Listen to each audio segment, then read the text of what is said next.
Marlène et Jean-Claude sommes très heureux de te présenter une émission très spéciale afin de comprendre les faits d'actualité. Merci pour ta fidélité. C'est avec bonheur encore que je te retrouve en ce jour. Je rappelle que nous avons débuté une série qui s'intitule La dîme. Il serait superflu que je te rappelle que je ne suis pas affilié à aucune église, c'est-à-dire que je ne fais pas de la promotion pour une église. Je fais la promotion pour la parole de l'Éternel. Je suis convaincu que celui qui par le passé ajoutait à l'Église ceux qui étaient sauvés, il continuera de conduire dans sa bergerie celles et ceux qui le cherchent de tout leur cœur. Deuxièmement, je ne perçois pas de dîme, je n'ai pas besoin d'argent parce que Dieu s'occupe de moi. Donc, tu n'entendras jamais Jean-Claude te solliciter, mais il te dira de mettre en pratique la parole de Dieu. Aujourd'hui, notre thème est la bénédiction. Nos références bibliques viennent du livre de Genèse,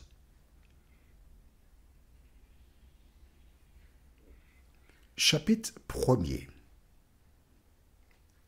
les versets 21 à 23. Genèse 1, versets 21 à 23. Ensuite, toujours du même chapitre Genèse 1, les versets 26 à 28. Tu as noté les références? Bien. Avant d'aborder ce thème, prions. Notre Seigneur et notre Dieu, nous voici une fois de plus devant toi pour te louer et te bénir, te remercier pour tes bienfaits et la certitude que bientôt tu viendras récupérer celles et ceux qui t'attendent pour leur salut. Cet esprit t'en dit que nous nous apprêtons à découvrir ce nouveau thème. Merci de continuer de nous conduire dans de verts pâturages, nous t'en prions, au nom de Jésus et pour ta gloire éternelle. Amen. Rappelle-toi, notre première étude était basée sur l'arbre. Nous avons vu dans Jean 4, verset 24, que Dieu est esprit et il faut que ceux qui l'adorent en esprit et en vérité. Dieu n'est pas un humain comme toi et moi, donc il n'a pas besoin de nourriture. Mais la présence de l'arbre était un test afin de rappeler à Ève et Adam que le lieu où ils se trouvaient, nous appellerons ça leur habitation, était la propriété de Dieu. Leur activité, parce que Dieu chargea Adam de gérer le jardin, ainsi que la nourriture qu'ils avaient gratuitement, sans oublier le souffle de vie qui permet à l'homme de se mouvoir, de penser, d'agir, de voir, de vivre en un mot. Tout cela, Dieu a donné gratuitement à l'homme. Et ce qu'il demande en retour, c'est que l'homme se souvienne. Tu te rappelles? Le verbe se souvenir. Toutes les fois qu'il passait près de l'arbre, Dieu, le Créateur, sa propriété, ce qu'il a mis à part. Nous avons ensuite vu le jour, dans Genèse 2, versets 1 à 3, nous avons vu que Dieu a béni le 7e jour. Il s'est reposé, il a sanctifié, Et dans 1 Chronique 17, verset 27, nous avons aussi vu que tout ce que Dieu fait et qu'il bénit est béni pour combien de temps? Pour l'éternité. Et rappelle-toi, à la création du monde, il n'y avait pas de Juifs, il n'y avait pas d'Hébreux, juste Ève et Adam. Et nous avons vu que Dieu a béni le 7e jour et il l'a sanctifié. Écrit dans le cahier, Exode 20, verset 8, juste le verset 8. Tu pourras lire jusqu'au verset 11 si tu as envie. Mais Exode 20 et le verset 8 débute ainsi. Souviens-toi du jour du repos pour le sanctifier. Nous retrouvons souviens-toi, ce souvenir. Quand Ève et Adam passaient près de l'arbre, ils se souvenaient de Dieu. Et Dieu donna à Moïse, il écrivit sur des tables de pierre sa loi, et le verset 8 débute par « Souviens-toi ». Donc on voit que c'est le même symbole. Aujourd'hui, nous verrons un autre symbole de Dieu. Nous lisons d'abord dans Genèse chapitre 1er, les versets 26 à 28. Genèse 1, verset 26. Non, avant verset 26, on va lire verset 21 à 23. C'est très important parce qu'il y a des choses que nous négligeons souvent.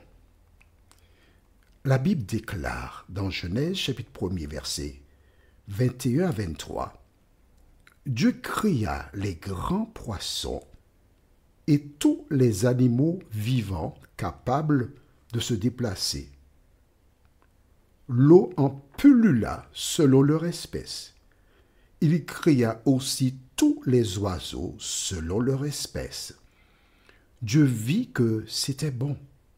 Et il les bénit en disant, reproduisez-vous, devenez nombreux et remplissez les mers et que les oiseaux se multiplient sur la terre. Souvent, nous oublions que la première bénédiction que Dieu a donnée, c'est sur les animaux. Eh oui, eh oui. Comment traites-tu les animaux de Dieu? Alors bien sûr, à cause du péché, il y a des animaux nuisibles. Nous sommes d'accord. Mais quand tu as des animaux de compagnie domestiques, des chiens, des chats, comment traites-tu ces animaux? Rappelle-toi que ce sont eux qui furent bénis dès l'origine, les premiers à être bénis. Deuxièmement, nous allons maintenant lire dans toujours Genèse, chapitre 1er, les versets 26 à 28. Puis Dieu dit, « Faisons l'homme à notre image, à notre ressemblance, qu'il domine sur les poissons de la mer, sur les oiseaux du ciel, sur le bétail, sur toute la terre et sur tous les reptiles qui rampent sur la terre. » Dieu créa l'homme à son image, il le créa à l'image de Dieu, il créa l'homme et la femme. Dieu les bénit et leur dit, reproduisez-vous, devenez nombreux, remplissez la terre et soumettez-la. Nous avons vu donc qu'à la création, Dieu a béni d'abord les animaux, ensuite les humains, et si tu continues au chapitre 2, versets 1 à 3, Dieu a béni le 7e jour. Quand Dieu bénit, nous avons vu que c'est pour l'éternité. Allons dans le livre de Ecclésiaste, chapitre 3. Ecclésiaste, chapitre 3. Et nous lirons le verset 14. Ecclésiaste, chapitre 3, les versets 14. Déclare, « Je sais que tout ce que Dieu fait demeurera toujours, il n'y a rien à y ajouter et rien à en retrancher. Et Dieu l'a fait ainsi pour qu'on le révère. En clair, tout ce que Dieu fait durera pour toujours. Tu me diras que l'arbre n'est pas là pour toujours, il est quelque part que nous ignorons, puisque la Bible dit que ce que Dieu fait, c'est pour toujours. D'accord? C'est pour se souvenir de Dieu. Ensuite, les animaux, les hommes essaient toute espèce de système, mais les animaux sont des créatures de Dieu et remplissent des fonctions différentes. Ensuite, Dieu a béni l'homme et la femme. Voilà pourquoi il y a des humains sur terre, l'union de deux personnes qui font des enfants. Alors pourquoi t'ai-je présenté ces autres éléments? C'est pour que tu connaisses partiellement qui est Dieu et que tu comprennes pourquoi, que ce soit le jour de Dieu, que ce soit le mariage ou autre, l'ennemi incite des gens à se révolter contre ce que l'Éternel a donné. Prions. Notre Seigneur et notre Dieu, merci parce que tu as créé un homme et une femme. Mais l'ennemi propose deux hommes ou deux femmes. Seigneur, ces personnes ont vécu des expériences, ont fait des choix, et parfois sous le coup d'une déception ou autre. Mais nous ne sommes pas là pour les condamner ni les juger, mais juste constater ce que tu as donné à l'origine. Merci de nous aider tous à marcher selon ta parole, nous t'en prions, au nom de Jésus pour ta gloire éternelle. Amen. Que l'Éternel continue de te diriger et il me tarde de te retrouver. Nous sommes parvenus au terme de notre réflexion. Si d'aventure tu as une question, il te suffit d'envoyer un message par le biais de WhatsApp au numéro suivant, plus 596 696 88 93 93. Et alors Jean-Claude, moi, je me ferai un réel plaisir de répondre à ta question.